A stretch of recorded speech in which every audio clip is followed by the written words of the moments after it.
आज हम लोग वॉल्यूम इंटीग्रल चालू करने वाले हैं। वॉल्यूम इंटीग्रल यानी ट्रिपल इंटीग्रेशन चालू करने वाले हैं। सरफेस इंटीग्रल के लिए हम लोगों ने क्या देखा था, वो डबल इंटीग्रेशन था। अब हम लोग क्या कर रहे हैं, अब हम लोग वॉल्यूम इंटीग्रल देख रहे हैं, that is triple integration. Triple integration, double integration क्या करते थे, F bar dot N cap D S से निकालते थे। अब वॉल्यूम इंटीग्रल जो है वो कैसे निकालेंगे वो हम लोग देखेंगे। अब फॉर्मूला क्या है, सबसे पहले कंसेप्ट क्या है वो देख लेते हैं। If F bar be a vector point function and volume we enclosed bye a closed surface, आपका एक क्लोज्ड सरफेस रहेगा। ओपन सरफेस से हम लोग वॉल्यूम नहीं निकालेंगे, क्लोज सरफेस से हम लोग वॉल्यूम निकालेंगे। Then the volume integral is given by triple integration of F bar D. F bar D भी लिखा है, डॉट प्रोडक्ट वगैरह ऐसा कुछ नहीं लिखा है उन्होंने, सिर्फ एफ बार डी भी लिखा है। ये जो लिखा है उन्होंने एफ बार डी भी, यहाँ पे आपको क्वेश्चन में हमेशा ठीक से ध्यान दे के पढ़ना है कि यहाँ पे बेसिकली लिखा क्या है। एफ बार लिखा है, एफ बार डॉट डी भी लिखा है, एफ बार क्रॉस डी भी लिखा है। जो लिखा है वो आपको फॉलो करना है, राइट, और उसी को सॉल्व करना है। मैम ने ये क्वेश्चन में दिया था या फिर यानी मैंने तो यही पढ़ा है तो मैं ये करूंगा, ऐसा नहीं। जो क्वेश्चन में दिया है वो आपको सॉल्व करना है। अब एग्जाम्पल देखते हैं। If F bar is equals to 2x square minus 3z I cap minus 2xy j cap minus 4z k cap, then evaluate triple integration of f del dot f bar dv and triple integration of del cross f bar dv, where v is the closed region bounded by the planes x equals to 0, y equals to 0, z equals to 0 and 2x plus 2y plus 2x plus 2y plus z is equals to 4। अब इसको solve करने के लिए question में क्या क्या दिया है वो देखते हैं। क्वेश्चन में क्या दिया है, एफ बार की वैल्यू दी है। एफ बार की वैल्यू क्या है, 2x square minus 3z into I cap minus 2xy j cap minus 4z है यहाँ पे 4z k कैप, ये आपका एफ बार है, राइट। एंड हमेशा आप dv को रिप्लेस किससे करते हो, dx into dy into dz से आप हमेशा रिप्लेस करते हो dv को। अब यहाँ पे क्या दिया है, कौन सा सरफेस दिया है वो देखते हैं, कौन सा रीजन दिया है वो देखते हैं। V is the closed region bounded by the planes x equals to 0, y equals to 0, z equals to 0, x equals to 0, y equals to 0, z equals to 0 and 2x plus 2y plus z is equals to 4। अब ये देखो, इसको समझने के लिए ये मैंने diagram तो निकाली है, लेकिन डायग्राम निकालने से पहले, डायग्राम को समझने से पहले हम लोग क्या करते हैं, हम लोग एक रियल ऑब्जेक्ट को कंसिडर करके हम लोग इसको देखते हैं। रियल ऑब्जेक्ट के लिए सपोज ये हम लोगों ने एक बॉक्स ले लिया, राइट। इस बॉक्स में सपोज ये आपका क्या है, ये आपका है एक्स एक्सिस, ये आपका है वाई, ये आपका है एक्स एक्सिस, ये पीछे वाला जो है ये आपका वाई एक्सिस है एंड ये जो है वो आपका जेड एक्सिस है। अब देखो, ये बॉक्स को अगर हम लोगों ने क्रॉस में कट कर दिया, राइट, इसको हम लोगों ने क्रॉस में कट कर दिया, तो यहाँ पे हम लोगों को जो क्रॉस में मिलेगा वो एक ट्रायंगल मिलेगा 3D शेप में, जहाँ पे ये आपका एक्स एक्सिस है, ये आपका वाई एक्सिस है, सॉरी ये आपका एक्स एक्सिस है, ये आपका वाई एक्सिस है एंड ऊपर वाला आपका क्या है, जेड एक्सिस है। अब इसको क्रॉस में कट करने के बाद आपको क्या समझ में आ रहा है, एक ट्रायंगल मिलेगा, राइट। वही मैंने ट्रायंगल ड्रॉ किया है। उस ट्रायंगल को समझने के लिए एक बात ध्यान में रखो, नीचे वाला क्या रहता है, यहाँ पे आपका नीचे वाला वाई एक्सिस है एंड सामने वाला कौन सा है, एक्स एक्सिस है, तो ये क्या होगा आपका एक्स वाई प्लेन रहेगा, राइट। उसके बाद ये वाला क्या रहेगा, एक्स जेड प्लेन रहेगा और यहाँ पे ये वाला जो रहेगा वो क्या रहेगा, वाई जेड प्लेन रहेगा, राइट। अब डायग्रामेटिकली इस कंसेप्ट को समझते हैं। इस कंसेप्ट को डायग्रामेटिकली समझने के लिए देखो, ये आपका है, ये मैंने क्या बताया, एक्स एक्सिस, ये आपका वाई एक्सिस, ये आपका जेड एक्सिस। पर्पसफुली मैंने 3 अलग अलग, 4 basically, red green blue and black, right. इसको समझने के लिए मैंने अलग अलग कलर्स यूज किए। ये जो ट्रायंगल वाला ऊपर वाला पोर्शन है दैट इज आपका 2x plus 2y plus z equals to 4 plane है। ये कौन सा है, रेड से दिखाया हुआ, ये आपका क्या है, 2x plus 2y plus z equals to 4। यहाँ पे लिखा है देखो 2x plus 2y plus z equals to 4। हमेशा कोई भी प्लेन में अगर तीनों के तीनों वेरिएबल्स आते हैं x y z, तो ये क्या रहता है आपके x एक्सिस y, सॉरी ये इस x axis y axis and z axis. तो नीचे वाला प्लेन ये आपकी ये वाली साइड एंड ये वाली साइड, इसको क्या रहता है, आपके समोसे की तरह ऊपर वाला टेढ़ा वाला जो सेक्शन रहता है वो क्या रहता है, आपका सरफेस का इक्वेशन रहता है। और वो सरफेस के इक्वेशन में तीनों अगर वेरिएबल्स हैं तो वो क्या करते हैं, तीनों एक्सिस को यानी X axis, Y axis and Z axis को इंटरसेक्ट करते हैं। अब इंटरसेक्ट करते हैं वो तो पता चल गया, इसलिए यहाँ पे डॉट यहाँ पे टच कर दिया, यहाँ पे एक्स एक्सिस को भी टच कर दिया है और वाई एक्सिस को भी टच कर दिया। अब इसके लिमिट्स निकालने के लिए हम लोग क्या करेंगे, अब ट्रिपल इंटीग्रेशन है, ट्रिपल इंटीग्रेशन है तो क्या करना पड़ेगा, जेड एक्सिस को कंसिडर करना पड़ेगा। तो हम लोगों ने क्या किया, जेड एक्सिस के लिए यहाँ पे देखो रेड कलर से जो मैंने बॉक्स निकाला है दैट इज जेड एक्सिस को हम लोगों ने एक पैरेलल लाइन निकाली है, राइट। मैंने ये वो 2 डायमेंशन में निकाली है क्योंकि वो आपको ज्यादा समझ में। अब ये 2 डायमेंशन में डायग्राम निकालने के बाद ये जो रेड कलर वाला पोर्शन है वो देखो, वो रेड कलर वाले पोर्शन के लिए हम लोग जेड के लिमिट्स निकालेंगे। जब हम z के लिमिट्स निकालते हैं तो z एक्सिस को पैरेलल लाइन निकालते हैं। तो z एक्सिस को पैरेलल लाइन निकालने के बाद z की मिनिमम वैल्यू क्या है, z की मिनिमम वैल्यू आएगी ये xy प्लेन में। तो xy प्लेन में z की वैल्यू क्या रहती है, 0, क्योंकि वो xy प्लेन है, वहां पे z वेरिएबल ही नहीं है, राइट। इसलिए यहाँ पे नीचे इस रेड पोर्शन पे आपकी z की वैल्यू क्या रहेगी, मिनिमम वैल्यू रहेगी 0।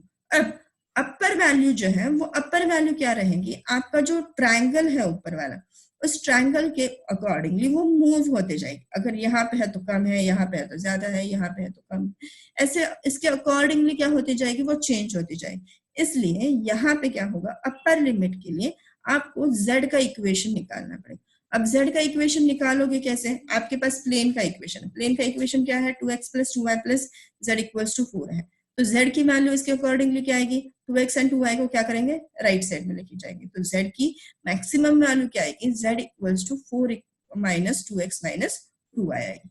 ये हो गया आपके z के लिमिट्स, राइट। अब हम लोग क्या करेंगे, y के लिमिट्स निकालेंगे। तो y के लिमिट्स निकालने के लिए हम लोग क्या करेंगे, y एक्सिस xy प्लेन में y एक्सिस के लिमिट्स निकालेंगे। तो y के लिए क्या करोगे आप, y एक्सिस को पैरेलल लाइन निकालोगे। ये निकाली हम लोगों ने y एक्सिस की पैरेलल लाइन। अब लेफ्ट साइड से लेके अपर साइड तक जाएंगे तो y के लिए यहाँ पे x एक्सिस के ऊपर y की मिनिमम वैल्यू क्या रहेगी, 0 रहेगी। आपको हमेशा पता है x एक्सिस के ऊपर y की वैल्यू क्या रहेगी, 0 रहेगी, z की भी क्या रहेगी, 0 रहेगी, राइट। लेकिन z की वैल्यू हम लोगों ने निकाल लिया, हम लोग अब भी कॉन्सेंट्रेट कौन से वेरिएबल पे कर रहे हैं, y वेरिएबल पे। तो y वेरिएबल की x एक्सिस के ऊपर वैल्यू क्या रहेगी, मिनिमम वैल्यू दैट इज 0, इसलिए मिनिमम वैल्यू क्या लिखी है यहाँ पे, 0 लिखी है। अब उसके बाद अपर वैल्यू निकालने के लिए देखो इस लाइन के ऊपर y की वैल्यू क्या होती जाएगी, चेंज होती जाएगी। लेकिन इस ट्रायंगल देखो, ग्रीन कलर वाला जो ट्रायंगल है, इस ग्रीन कलर वाले ट्रायंगल की आपका इक्वेशन क्या है, इस ट्रायंगल में ये x एक्सिस है, ये y एक्सिस है, और ये जो ग्रीन कलर वाली लाइन है उस लाइन का इक्वेशन क्या है, x + y = 2। वो कैसे मिला आपको, वो ऐसे मिला, यहाँ पे ये वाले इक्वेशन में z की वैल्यू 0 पुट कर दी। z की वैल्यू 0 पुट करने के बाद आपको इक्वेशन कैसे मिलेगा, 2x + 2y = 4। क्या मिलेगा आपको इक्वेशन, 2x देखो y की वैल्यू = 0। अब इस इक्वेशन के लिए z की वैल्यू क्या है आपकी, इस लाइन के लिए z की वैल्यू क्या है, 0, तो 0 लिख दिया। तो आपको इक्वेशन कैसे मिलेगा, 4 - 2x - 2y। अब आपको इक्वेशन निकालना है इन टर्म्स ऑफ y। तो इन टर्म्स ऑफ y निकालने के बाद आपको इक्वेशन कैसे मिलेगा, 2y राइट साइड वाला 2y जो है वो लेफ्ट साइड में निकलेगा, तो +2y। तो +2y = 4 - 2x, तो 2 कॉमन निकाल दिया, तो 2 × 2 - x, राइट। अब 2 क्या है, कॉमन है, वो कैंसिल हो जाएगा, इसलिए y की वैल्यू क्या मिली, 2 - x। यानी ये जो इक्वेशन है, ये जो लाइन है आपकी, इस लाइन का इक्वेशन बेसिकली क्या है, x + y = 2 एंड y का इक्वेशन क्या मिल रहा है आपको, 2 - x। कैसे, x को हम लोग क्या कर रहे हैं, राइट साइड में लेके जा रहे हैं। हमेशा ध्यान में रखो, पहले z के निकालो लिमिट्स, उसके बाद y के, उसके बाद x के। और हमेशा जब आप इंटीग्रेशन निकालते जाओगे तो ट्रिपल इंटीग्रेशन में ये इनर साइड वाला सबसे पहला जो इंटीग्रेशन है वो वेरिएबल में भी रहे, वेरिएबल उसके लिमिट्स क्या रहेंगे, इन टर्म्स ऑफ वेरिएबल आएंगे, राइट। सेकेंड वाले के भी लिमिट्स जो रहते हैं वो इन टर्म्स ऑफ वेरिएबल आ सकते हैं, लेकिन जो लास्ट वाला इंटीग्रेशन रहता है, यहाँ वाला इंटीग्रेशन रहता है, उस इंटीग्रेशन के लिमिट्स कभी भी इन टर्म्स ऑफ वेरिएबल नहीं आएंगे, वो हमेशा क्या आएंगे, इन टर्म्स ऑफ कांस्टेंट आएंगे। इसलिए हम लोगों ने z की, हमारे पास z के लिमिट्स कैसे आए, इन टर्म्स ऑफ x आए, y के भी लिमिट्स क्या आएंगे, इन टर्म्स ऑफ वेरिएबल आएंगे। z के लिमिट्स आए इन टर्म्स ऑफ वेरिएबल, y के भी लिमिट्स क्या है, इन टर्म्स ऑफ वेरिएबल। लेकिन अब क्या है, आपको थर्ड लिमिट निकालना है, तो थर्ड लिमिट जो आएगा वो इन टर्म्स ऑफ क्या आएगा, कांस्टेंट आएगा, इन टर्म्स ऑफ वेरिएबल नहीं आएगा। तो इन टर्म्स ऑफ कांस्टेंट निकालने के लिए हम लोग क्या चेक करेंगे, एक्स एक्सिस चेक करेंगे। तो एक्स एक्सिस चेक करने के लिए एक्स एक्सिस के ऊपर आपको पता है बाकी सारे वेरिएबल्स की वैल्यू क्या रहती है, 0 रहती है। तो आपको जो y का इक्वेशन मिला है, उस y के इक्वेशन में y की वैल्यू हम लोग क्या पुट करेंगे, 0 पुट कर देंगे। तो 0 is equals to 2 minus X. तो x की वैल्यू क्या मिली, 2। x की वैल्यू क्या मिली है आपको, 2, इसलिए यहाँ पे हम लोगों ने लिखा क्या है, 2। इसके अकॉर्डिंगली हम लोगों ने डायग्रामेटिकली z के लिमिट्स निकाल लिए, y के लिमिट्स निकाल लिए एंड x के लिमिट्स निकाल लिए, राइट। और अगर डायग्रामेटिकली निकालना स्टार्टिंग में ही पॉसिबल नहीं है तो आप क्या कर सकते हो, आप कैलकुलेशंस करके भी वैल्यूज निकाल सकते हो। हम लोगों ने कैलकुलेशन सीखी है, z इक्वल्स टू 0 तो आपको पता है लोअर लिमिट, क्योंकि ये क्या है, उन्होंने बाउंड्री कंडीशंस भी लिखा है। लोअर वैल्यू, लोअर प्लेन कौन सा है, x equals to 0, y equals to 0 and z equals to 0। इसलिए आपको पता है x इक्वल्स टू 0 यानी नीचे वाला प्लेन, y इक्वल्स टू 0 यानी इस साइड वाला plane, and z equals to 0 यानी इस साइड वाला प्लेन, राइट। तो इसके अकॉर्डिंगली आपको लोअर लिमिट्स तो ऑलरेडी मिले हैं, x equals to 0, y equals to 0 and z equals to 0। Upper limits निकालने के लिए आपके पास सरफेस का इक्वेशन है, that is 2x plus 2y plus z equals to 4, and इस इक्वेशन को, सरफेस के इक्वेशन को हम लोगों ने इन टर्म्स ऑफ z लिख लिया।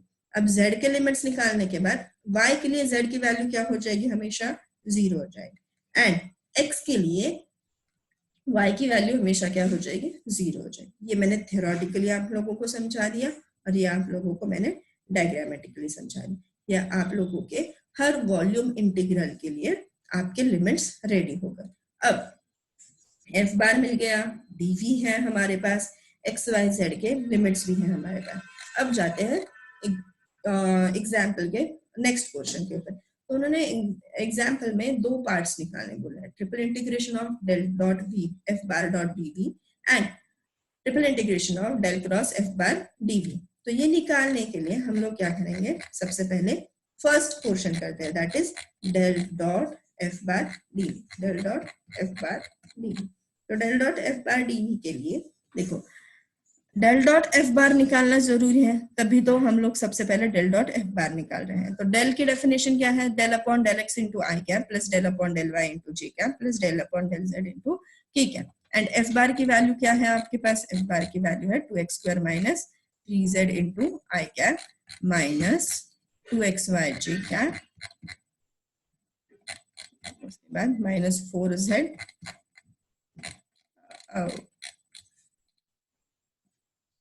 here, okay, 4x, हाँ सॉरी, इट्स माइनस 4x के क्या, खुद का ये हैंड राइटिंग मुझे समझ में नहीं आया, माइनस 4x के क्या, राइट।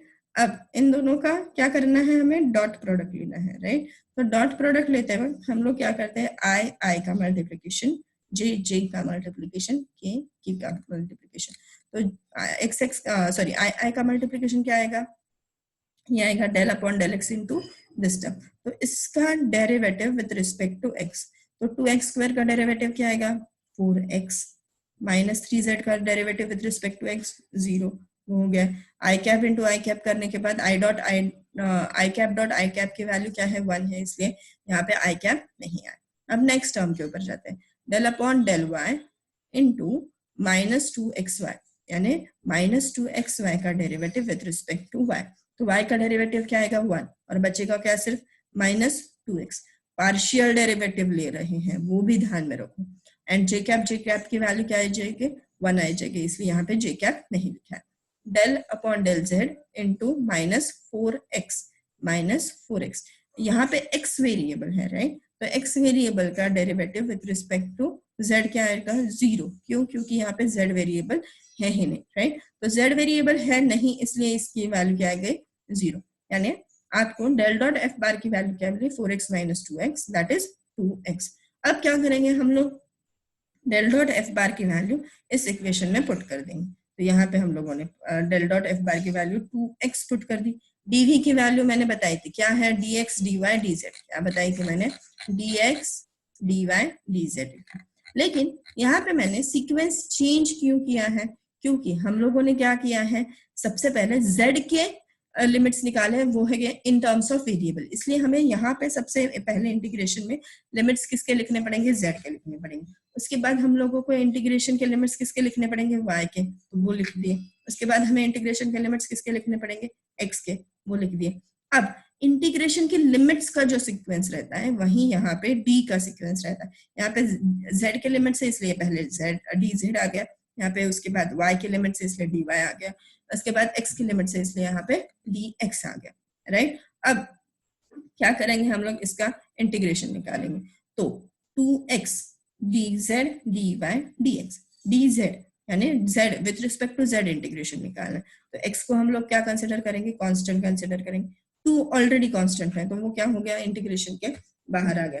इंटीग्रेशन के बाहर आने के बाद dz का इंटीग्रेशन क्या आया, z आ गया।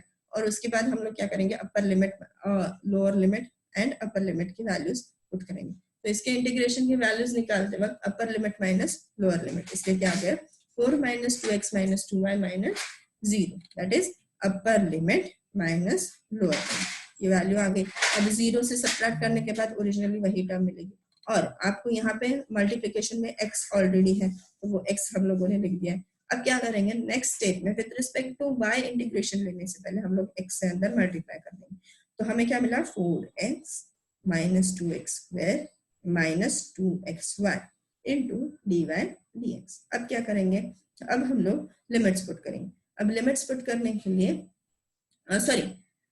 लिमिट्स पुट करने से पहले इंटीग्रेशन तो लेना पड़ेगा, with respect to y integration लेंगे। तो 4x का इंटीग्रेशन क्या होगा 4xy, with respect to y integration ले रहे हैं तो with respect to y integration लेते वक्त x वेरिएबल को एज अ कांस्टेंट ट्रीट करोगे। तो 4xy minus 2x square y, यहाँ पे y की टर्म है ही नहीं, सिर्फ यहाँ पे क्या है dy, तो dy का इंटीग्रेशन y आता है इसलिए यहाँ पे y और यहाँ पे y आया है।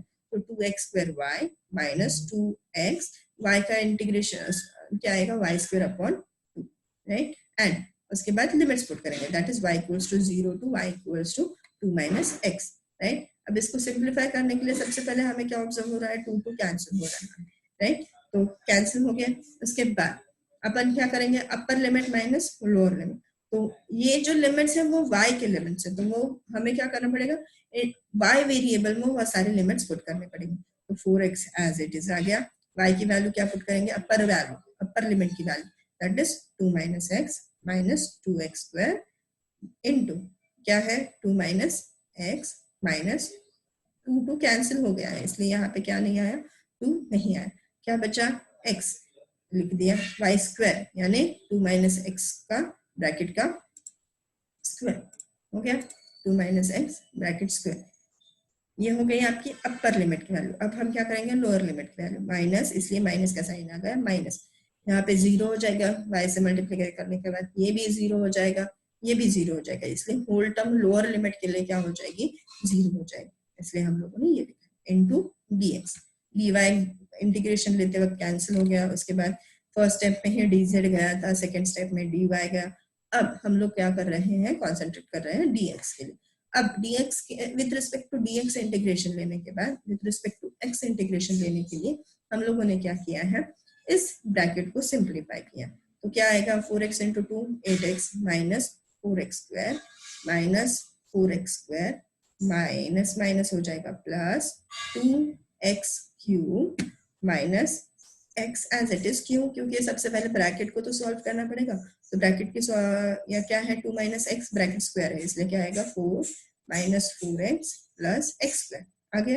अब इसको ये वाले ब्रैकेट को सॉल्व करते हैं, इसको ब्रैकेट को सॉल्व करते करते हमें क्या मिल रहा है 8x minus 4x square minus 4x square क्या हो जाएगा 8x स्क्वायर, इसलिए यहाँ पे 8x स्क्वायर लिख दिया प्लस 2x³ आ गया यहाँ पे। उसके बाद इस ब्रैकेट से अंदर मल्टीप्लाई, यहाँ पे माइनस का साइन है वो ध्यान में रखो, तो -4x माइनस और माइनस प्लस हो जाएगा इसलिए प्लस आ गया, +4x² माइनस प्लस माइनस इसलिए minus x into x² x³ आ गया।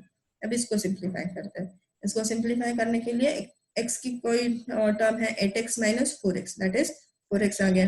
अब x² की टर्म्स को कॉन्सेंट्रेट करते हैं, तो x² minus 8x² plus 4x², minus plus minus इसलिए minus 8 minus 4 4, that is 4x²। उसके बाद 2x³ minus x³ that is x³। ये हो गया, यहाँ तक हो गया। अब ये तो सिंप्लीफाइड फॉर्म मिल गया इन टर्म्स ऑफ x। अब क्या करेंगे हम लोग, इसका इंटीग्रेशन लेंगे, तो इसका integration 4 as it is, right. x का इंटीग्रेशन क्या आएगा, x² अपॉन 2 माइनस 4, x² का इंटीग्रेशन क्या आएगा, x³ अपॉन 3। उसके बाद क्या होगा, x³ का इंटीग्रेशन क्या आएगा, x⁴ अपॉन 2। उसके बाद हम लोगों को क्या करना है, लिमिट्स पुट करने हैं, that is x equals to 0 to 2। ये जो 2 है ये हम लोगों ने स्टार्टिंग में ही बाहर निकाला था, वो हम लोग कंटिन्यू कर रहे हैं। मैं बोल नहीं रही हूँ, इसका मतलब ये नहीं कि आप लिखोगे नहीं, जो कॉमन है हर स्टेप के लिए वो चीज मैं बता नहीं रही हूँ, लेकिन आपको वो चीज लिखनी है। 2 ऑलरेडी फर्स्ट स्टेप से है तो आपको एंड तक लिखते जाना है, ठीक है। उसके बाद हम लोग पहुंचे थे यहाँ पे, राइट। अब यहाँ पे पहुंचने के बाद हम लोग क्या करेंगे, अपर लिमिट माइनस लोअर लिमिट। तो अपर लिमिट की वैल्यू पुट करते हैं, तो 2 का स्क्वायर आ जाएगा 4, 2 का क्यूब आ जाएगा 8, 2 to the power 4 आ जाएगा 16, राइट। ये हो गया upper limit. Minus lower limit, x की value 0 0 0, whole bracket lower limit के लिए क्या हो जाएगा, 0 हो जाएगा। अब इसको सॉल्व करते हैं, 2 4 8, 4 8 32 प्लस 16 बाय 4 दैट इज 4, ये हो गया। उसके बाद इसको एलसीएम निकाल लिया, एलसीएम निकालने के बाद आपको मिला 24 माइनस 32 प्लस 12 अपॉन 3।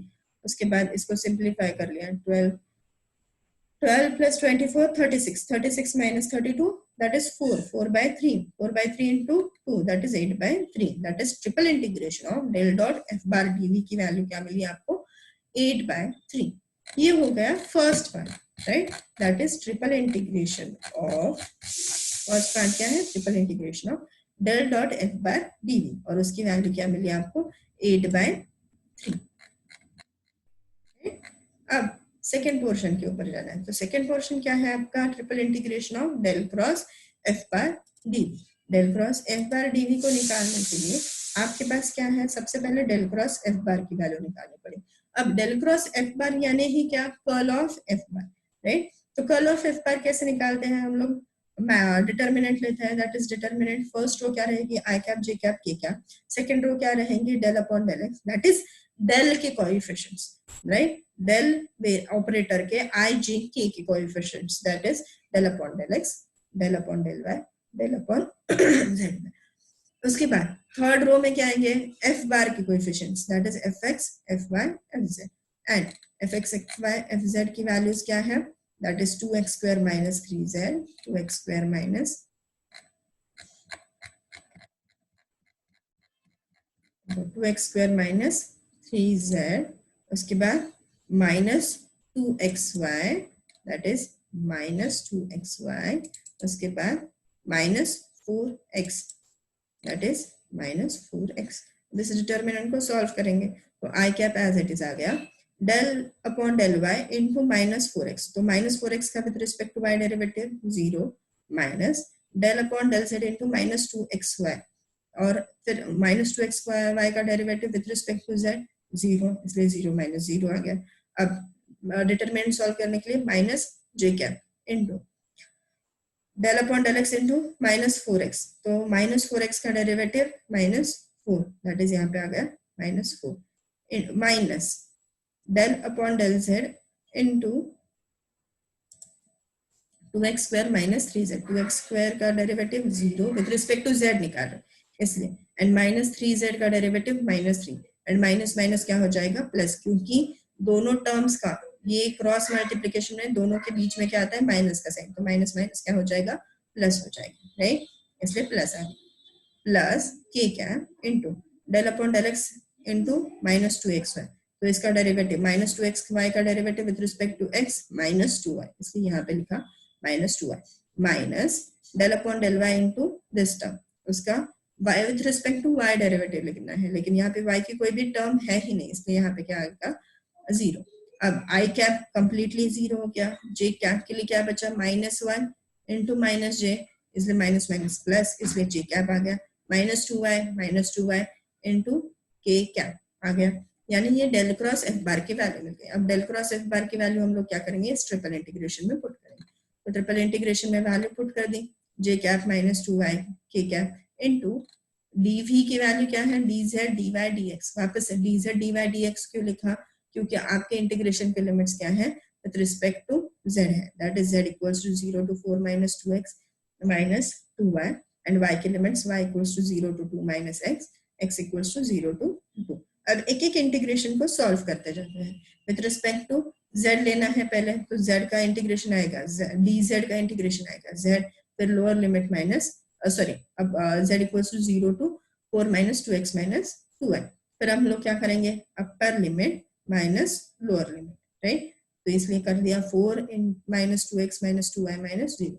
ये देखो यहाँ पे z वेरिएबल है ही नहीं, इसलिए हम लोगों ने यहाँ पे कुछ नहीं किया है, यहाँ पे z वेरिएबल रहता तो हम लोग इसको भी कैलकुलेट कर लेते, लेकिन यहाँ पे z वेरिएबल है ही नहीं, इसलिए हम लोगों ने एज इट इज इसको रखा, यहाँ पे भी एज इट इज इसको रखा, अपर लिमिट माइनस लोअर लिमिट करने के बाद ये वाली वैल्यू मिली आपको। अब क्या करना है, आपको इंटीग्रेशन लेना है विद रिस्पेक्ट टू y, लेकिन with respect to y integration लेते हो तो आपको क्या पता चल रहा है, यहाँ पे y वेरिएबल है एंड यहाँ पे भी y वेरिएबल है, तो सबसे पहले हम लोग क्या करेंगे, इन दोनों का मल्टीप्लिकेशन करें, तो आपको क्या मिलेगा 4 - 2x - 2y इंटू जी कैप -2, यहाँ पे देखो 2 क्या हो सकता है, कॉमन निकल सकता है, तो 2 into 2 will be 4 into bracket में 2y माइनस क्या कर दिया, हाँ सॉरी, -2y से मल्टीप्लाई करना है, तो 2 कॉमन निकाल दिया, 2 2 से 4 हो गया,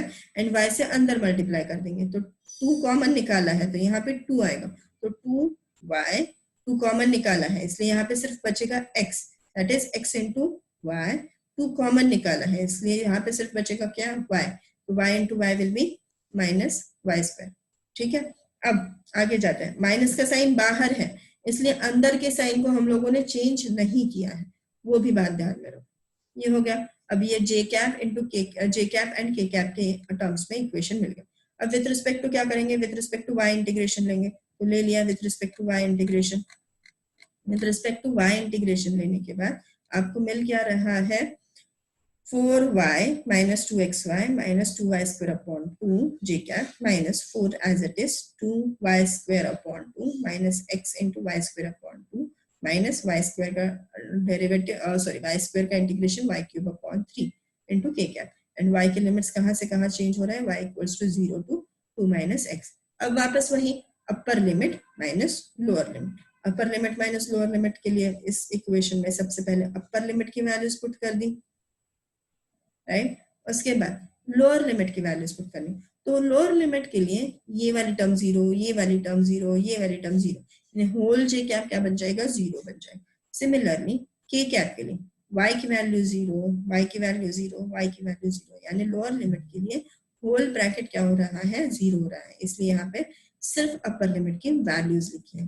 अब अपर लिमिट की वैल्यूज पुट करने के बाद इसको हम लोग सिंप्लीफाई कर लेंगे, सिंप्लीफाई कैसे करना है वो बताने की जरूरत नहीं है, राइट, दैट इज 4 से अंदर मल्टीप्लाई कर दिया, 2x से अंदर मल्टीप्लाई कर दिया, 2 - x स्क्वायर, 2 - x ब्रैकेट का स्क्वायर लिख दिया, उसके बाद ये वाली टर्म, राइट, ये बताने की जरूरत नहीं, ये you can do the calculations, right, ये सारे कैलकुलेशंस कर लिए y के लिए, y के लिए कैलकुलेशंस करने के बाद आपको जो टर्म मिल रही है वो ये है, राइट, इसको भी हम लोगों ने सिंप्लीफाई कर लिया। सिंप्लीफाई करने के बाद एट द एंड आपको टर्म कौन सी मिल रही है, 4 - 4x plus x square into I cap. समझ लो ये मैंने कैलकुलेशंस एक्सप्लेन नहीं किए हैं, ये कैलकुलेशंस आपको खुद को सॉल्व करके देखने पड़ेंगे, जब मैं आपको पीडीएफ भेजूंगी तो उसको सॉल्व करके देख लेना, राइट। उसके बाद आपको इक्वेशन मिला है in terms of x, in terms of x equation मिलने के बाद वापस हम लोग क्या करेंगे, इसका